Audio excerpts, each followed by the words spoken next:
Alright, we just wanted to talk today a little bit about an update that the manufacturer for the Hobbycor manual airbrush tool made, so you're not wondering what's going on and why the product is different. So what I have here is the old Hobbycor manual airbrush and the new updated one.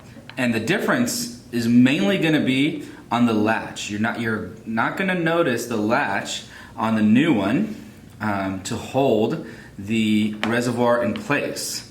And I'm going to explain that a little bit more. So in the old one, you used to have these two rubber bands on either side of the tube that's held on to this bottom cap and then to the base of the reservoir area here that's attached to the pump. And so to fill your reservoir, you'd have to go through this hassle here of taking that off, and then this would come loose, and you'd have, these two guys that were loose, and if you're in the middle of making something, these could come off and get lost.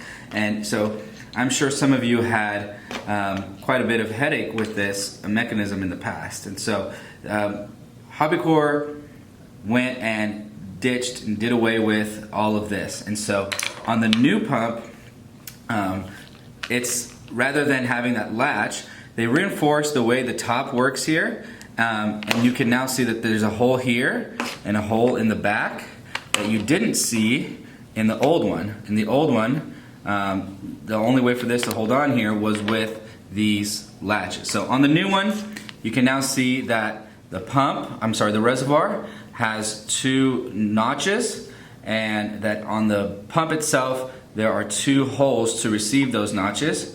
And rather than putting all those latches on, now all you do is clip that in and it stays in place. Even if you don't get it right the first time, you spin it around and eventually those will latch in place. And I'm pulling pretty hard here, and that just doesn't come off when you fill it up with your powder or your liquid color or whatever it is you may be using it for. So update to the Hobbycor manual airbrush: no more rubber latches holding the reservoir in place. A much cleaner look, easier to work with, less parts to lose.